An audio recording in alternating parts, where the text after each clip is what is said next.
cover abortion, persecuted Christians around the world, and make a 4-episode series on transgenderism and the gospel. And the comments there are mostly docile.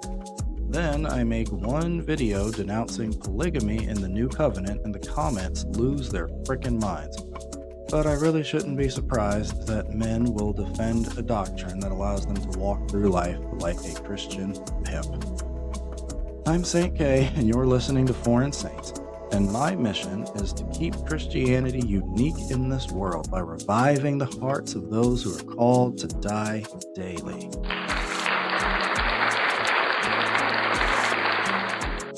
The plan today was to answer a challenge from another polygyny defending comment by user Sarajevo. And that was the plan until, in the process of doing the research and the thinking into his arguments, but especially the research into the scholars that he quoted, it was in doing that that I found him to be a liar, like a liar. I don't have any other way to say it, okay? Sarajevo, you're a liar. And it's the kind of lie that I can't abide. Okay, so let me just show you what it is that I'm even talking about. All right, so he gives me this comment underneath my video, underneath one of my 2 videos, coming at Rich Tidwell and his polygyny defending theology. All right, and he leaves me this super long comment along with a bunch of other comments, but for now, all you need to know is that he gives me this comment with a couple of questions, and then we get into some back and forth down here in the comments, all right? And one of the first red flags from this guy kind of showed up here. I ask him, are these questions for me? He says, yeah. I ask him if he saw the follow-up video. If he says yes. The reason I ask that is because I don't like making repeat videos. Like, I put a lot of work and a lot of research and a lot of editing time into these videos. So if you actually want to know my opinion on something, then watch the video, listen to the full podcast. Okay. I'm not a big fan of re-recording content I've already made unless I just think that particular video just needs a quality boost. And I'm considering that for some, but not for these videos, right? Now, I ask him, I'm complimentary to the guy, and I ask him if he would be okay with me making a response video to this gigantic comment that he made here. If he would be okay with me taking a little bit more time to make a proper response video. And this is where he says something that rubbed me the wrong way. He said that that would be a little too impersonal and evasive. And that suggests that I haven't really searched the scriptures on this issue. He says, sure, no problem with you making another video, but I'd appreciate a more immediate and direct response.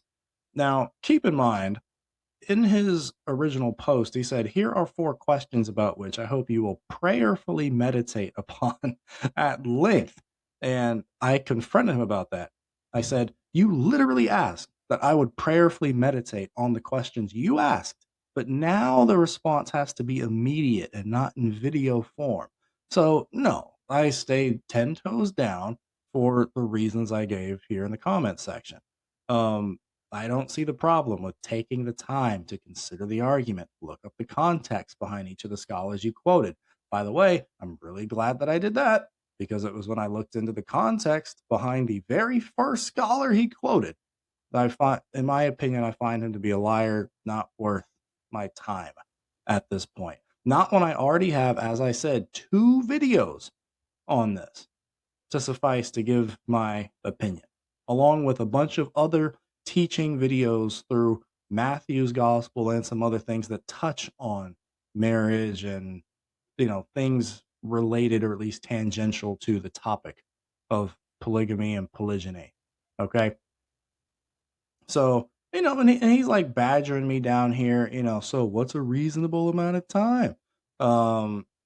He comes through later. Let me see. Way down here at the bottom of the thread, he also wants to post a whole bunch of cricket icons down here. Crickets going chirp because I'm still silent on the matter. Well, my bad, okay? I was dealing with being let go from the job I was at because the only explanation I have for the events that happened to me were Boston like my Christian faith or whatever. All right. Lied about some medical malpractice, tried to put me up in front of a medical board.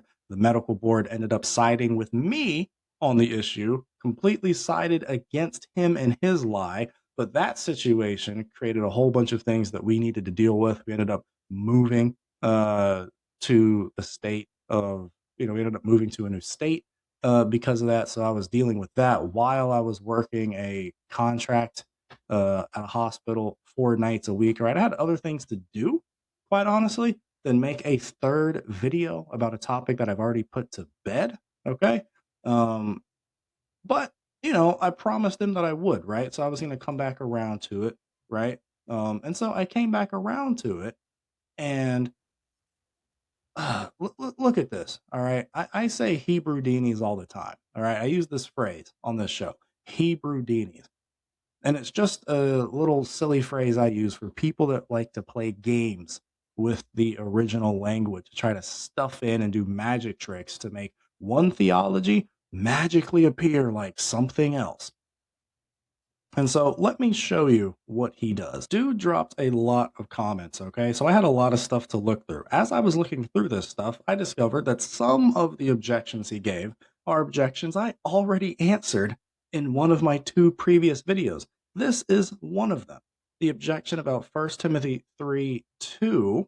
Let me go ahead and pull that up, by the way. And I'll be honest, bro, I don't even care about getting the CSB or the ESV. We got the ESV up here as a default. It doesn't matter. 1 Timothy 3:2, his argument being that an overseer must be above reproach, the husband of one wife. His claim is that whatever 1 Timothy 3:2 means, it must be the precise equivalent of 1 Timothy 5:9. And if that sounds arbitrary, it did seem to be. His reasoning is because the same commandment is made, but with husband and wife inverted. All right. Here's the thing. All right. Christians, pay attention. When you're having these kinds of conversations with people or you're looking into what people say about the Bible, anytime someone makes a claim about the Bible, especially when that claim is laid down as the foundation of the argument, fact check it. Is this true? Is it even true that 1 Timothy 5:9 gives the same construction, gives the same verse construction, but with the words husband and wife inverted? Let's find out. 1 Timothy 5:9. Let a widow be enrolled if she is not less than 60 years of age, having been the wife of one husband. Okay. So, yes, wife and husband are, you might say, inverted here, but there is still some dishonesty here. All right. 1 Timothy 3, verse 2. All right. The person that's being talked about, right? This male that's being talked about for the office must be above reproach, the husband of one wife, right? The husband of one wife. It doesn't mention his divorce status or not.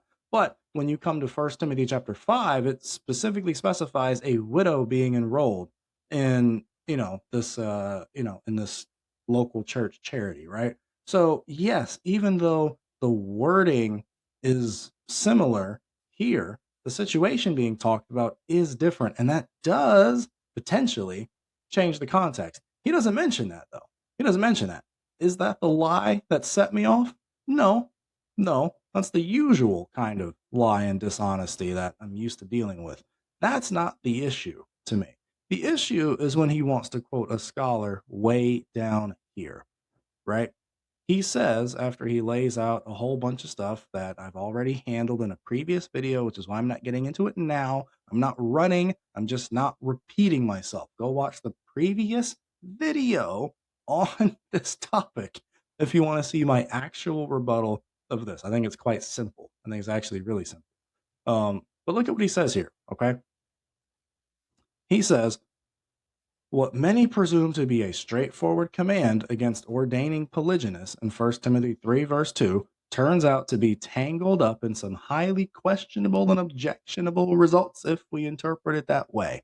The interpretation of 1 Timothy 3:2 is nowhere near as straightforward as monogamy-only proponents would like it to be, and the difficulty here comes from within the self-same epistle.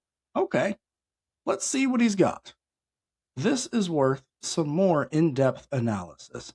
J.E. Adams. Remember that name, people. J.E. Adams, a scholar of New Testament Greek, made the observation that the Greek phrase, however you say that, mias gunaikos andra, in 1 Timothy 3:2, 12, and Titus 1:6 is grammatically an unusual construction. Notice the quotes. The only thing that he actually quotes directly from the scholar J.E. Adams are these two words, unusual construction, from J. Adams's work, Marriage, Divorce, and Remarriage in the Bible, page 81. All right. He goes on to say that that Sarajevo personally doesn't think that this fact has been given its due consideration by most commentators. He also says an unusual construction in any language is a dead giveaway of an idiomatic expression. Idiomatic expressions are virtually never meant to be understood in a strictly literal sense. And he says that's just one of the considerations here. Whether the proper translation is one woman man or first woman man is kind of a red herring anyway. Yada, yada, and yada. Okay? But here's my thing. Whenever people quote a scholar, I want to fact check the quote to see a couple things. One, did they quote the scholar accurately, right? If you lied about what he said, I'm not trusting your argumentation. I'm not going to trust it. Secondly, if you're going to quote a scholar, and I want you to pay attention to what I mean when I say this, he quoted two words from the scholar. The only thing he quoted from J. Adams was two words, quote, unusual construction, unquote. That's it.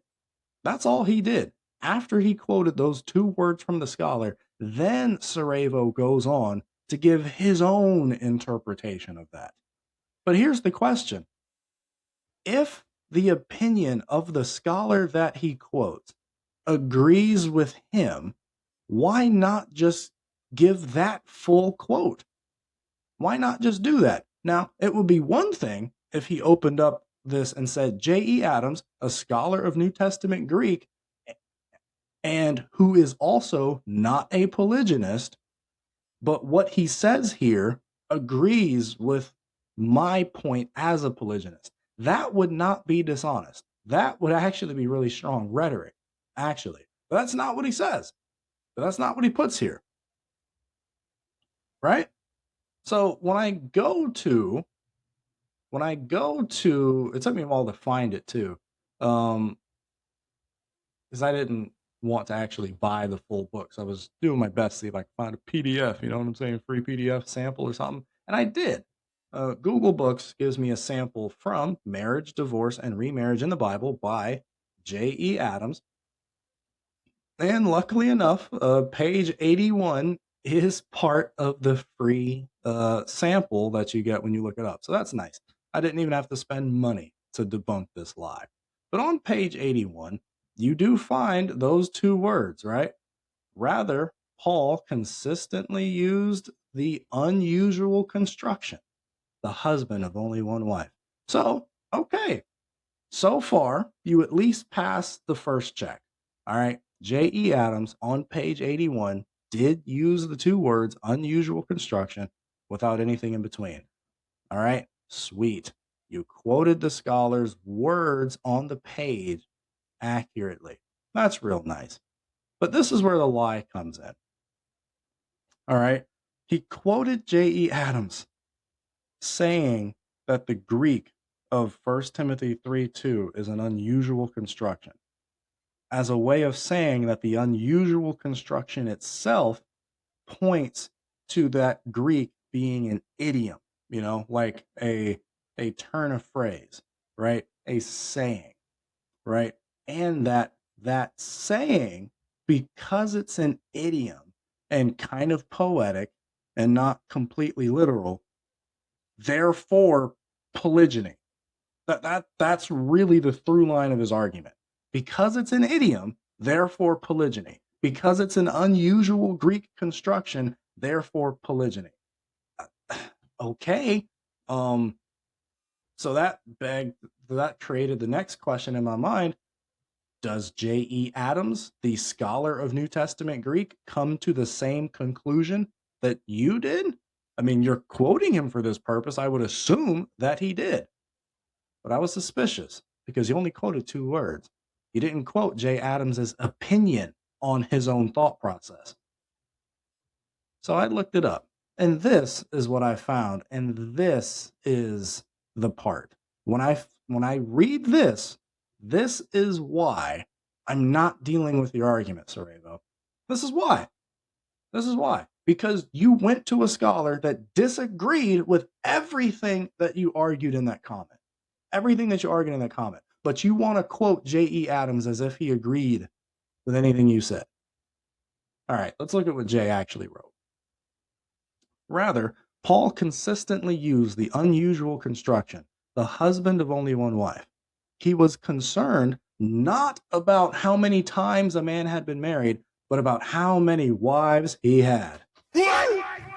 The phrase, the husband of only one wife, strictly speaking, permits only one interpretation. Let me say that again. The phrase, the husband of only one wife, strictly speaking, permits only one interpretation. A prospective elder or deacon, because he must be an example in all things, including his marriage practices. Remember what I said in the previous episode, people, on this topic? That elders are theological anchors, okay? J.E. Adams agrees with me on that. Or maybe I should say I agree with him on that. I don't know. We agree with each other, I guess. And why is that? Because I, like J.E. Adams apparently, all we do is read. We just read the text and let the text speak for itself, at least on this point. Right? So because he must be an example in all things, including his marriage practices, he may not be a polygamist. The very scholar that you quoted to support your view disagrees with your view, but you quoted the scholar as if he's an authority, but you want to disagree with the very argument he gives. Freaking liar, bro. Absolute liar. Absolute liar. If you had actually read this book, if you had actually read page 81 and what follows, you would have known not to quote J.E. Adams. This is why I call you a liar. And this is why, no, like I can't, nah, I'm not doing it, man. I gotta choose me, dude. Like I gotta choose me. I've got a bunch of other things that I'm doing that are more fruitful than having a back and forth with someone this hard-headed. Okay? I've got international evangelistic callers that I take now, that I put up in the new playlist, The Gospel to the Nations. Go check it out, by the way. Check out that playlist. Great conversations with people a lot less hard-headed than this Sarajevo guy. Additionally, I'm working on something I've been wanting to do for a few years now, a new project for this Juneteenth. All right, Christianity versus the Ku Klux Christ. Yes, I said that. Christianity versus the Ku Klux Christ. That's the working title anyway. We'll see what it comes out to be. All that to say, I've got other things to do than deal with people that are going to lie about the scholars that they quote, than dishonestly quote the scholars to try to make a scholar say something completely opposite to what the scholar himself had to say. No. That you have crossed into a realm of dishonesty that I do my best to not actually engage with, because there's no point. If you're gonna lie about what the scholar says, you're definitely gonna lie about what the Bible says, and that's kind of been my point this whole time in dealing with the content from Rich Tidwell and some of these other guys that support polygyny. They lie about what the text says. They will straight lie and just gaslight you into accepting their lie. Don't do it. Don't do it, okay? Look at what this guy says. Look at what J.E. Adams says. He continues to say and affirm everything that I've been saying in my series. Now, is J.E. Adams an inspired author? No. But Sarajevo quoted J.E. Adams as if he was an authority on this point. J.E. Adams continues to say the Old Testament permitted polygamy, but it was never the ideal. In Genesis, God said the two shall be one flesh, not the 3 or 5 or 8. Gee, where have we heard that before? That the Old Testament permitted polygamy, but it was not the ideal. Where have we heard something like that before? Oh, yeah, that's right. Matthew 19. Matthew 19, when the Pharisees asked Jesus, why did Moses command one to give a certificate of divorce to send her away? And Jesus said the same thing. Because of your hardness of heart, Moses allowed you to divorce your wives. But from the beginning, it was not so. All right? J.E. Adams is using the exact same hermeneutic that God in the flesh used about his own book. I think I'll trust that. But we are told by advocates, according to J.E. Adams continues, we're told by advocates of the anti-remarriage viewpoints that there was no polygamy in New Testament times. And not just that, by the way, the people that push this polygyny nonsense also will say similar things, except when it comes to polygyny, they do this weird thing where they just restrict it to women, which is circular because you're just assuming that New Covenant supports your theology when you haven't actually argued for it. But, it's whatever. I've already got 2 videos proving that to be the case. All right. That's not what I'm here to do. This video, right? This episode, really, I'm just here to tell you why you're not getting the full personal response video that I usually like to do for people. All right. Because I don't think you're honest enough for me to waste my time on it, to be honest. Like if you're gonna, the very first scholar that I quote completely goes against you, and you just so happened to not quote any of that part. Okay. And then he wants to say here that polygamy simply did not exist among the Greeks and was regarded as barbaric. What are you talking about? What are you talking about? Now, look, I see that he quotes a guy, William F. Luck, but, I don't trust you. I don't trust your quotes of scholars anymore, especially when I continue reading in the same page 81, where you quoted J.E. Adams before. What does he say? Many of the early converts of every church that Paul began were Jews of the dispersion. Josephus twice mentions polygamy in his day. In 212 AD, the Lex Antoniana de Civitate made monogamy the law for Romans, but specifically accepted the Jews. This is history. This is historical record. All right. Later, 285 AD, Diocletian finds it necessary to rescind that exception. 393 AD, Theodosius finds it necessary to enact a special law against polygamy among the Jews since they persisted in the practice. And even that didn't put an end to it, according to J. Adams. Polygamy among the Jews continued until the 11th century. But that isn't all. To refute Sarajevo's specific claim that polygamy didn't exist among the Greeks, J.E. Adams even gives us a marriage contract from 92 BC, 92 before Christ. And what does this marriage contract say? We have a line, all right, from the footnote here says Hunt and Edgar select papyri. Citation 1, 5-7. It shall not be lawful for Philiscus to bring in another wife besides Apollonia. Quote unquote. All right. This marriage contract makes it clear that apart from such a prohibition, polygamy was an altogether likely option. And that just makes sense. If polygamy was not a culturally practiced thing, why in 92 BC would they feel that it's necessary to put in a special clause in the marriage contract saying that this guy Philiscus could not bring in another wife besides Apollonia? If monogamy was the assumed default of the Romans and the Greeks, why on earth do they have to put in a clause ensuring the thing that's supposed to be the default? Make it make sense. J.E. Adams continues, this marriage contract makes it clear that apart from such a prohibition, polygamy was an altogether likely option. An altogether likely option. Another marriage contract from 13 BC. The footnote number 4 down here says IBID, page 11, IBID. But this is what he says. Another marriage contract, 13 BC. Ptolemaeus shall not insult her nor bring in another wife. Come on, bruh. Come on, bro. We have actual marriage licenses from the society, he says, that didn't practice polygamy, putting in their marriage licenses sometimes, don't do polygamy, honey. If you're going to marry me, you explicitly cannot do polygamy. There's no reason to say that if that is the cultural default.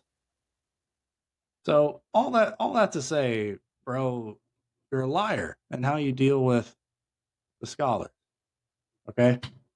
You're a liar in how you deal with the scholars. And so I really don't desire to give you anything more specific or personal than that. And I don't really care how that lands on.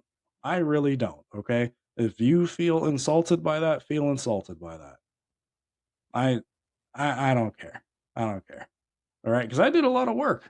All right. I've got this whole document here. Let me show you. Got this whole document here. Right.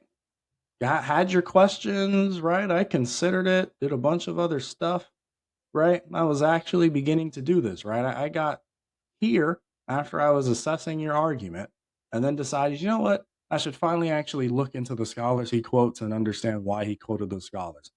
Once I did that, if you're going to be that dishonest, then, you can deal with the stuff I've already recorded. I'm not recording anything new for you. And to anyone else that's listening to this episode, let this be a lesson, okay?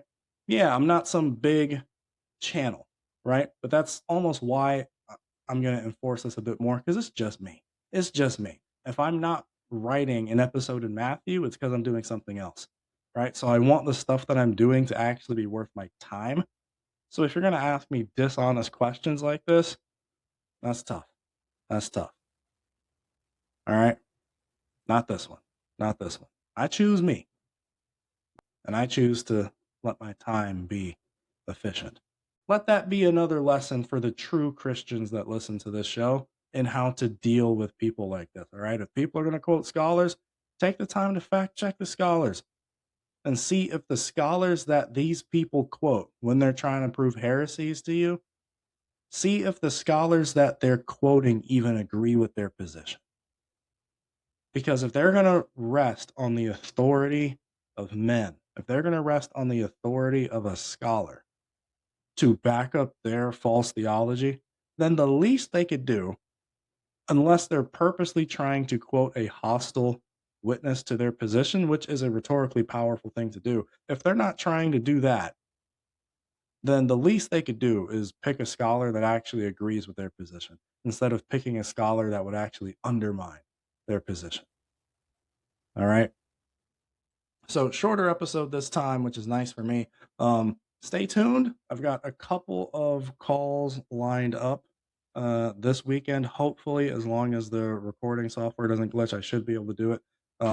Having a conversation with somebody from LA and somebody else from Asia should be fun. Also, we'll be appearing on the Let Nothing Move You podcast with Christian Ashley to discuss Judges. The book of Judges, chapters 10 through 12 should be fun. Check his stuff out. All right. Not just the episodes I'm in. He is an amazing exegete of the scriptures in his own right. Check him out. All right. You want a trustworthy scholar? Christian Ashley's your guy. He's not going to quote scholars in such a way as to lie to you. Okay. Don't be afraid to call a liar a liar. All right. Because liars need to repent and believe on Jesus too. All right. One true God, Father, Son, and Spirit. Holy Father, righteous Son, and Spirit who gives life. Help us know as Christians how to engage in the spiritual warfare, when to be bold, when to be soft, when to stand 10 toes down, and when to walk away, honestly. Man, thank you, God, for just what you're doing in and through the ministry of this YouTube channel, and for all of us that are listening. Until next time, saints of God, born saints, go in peace.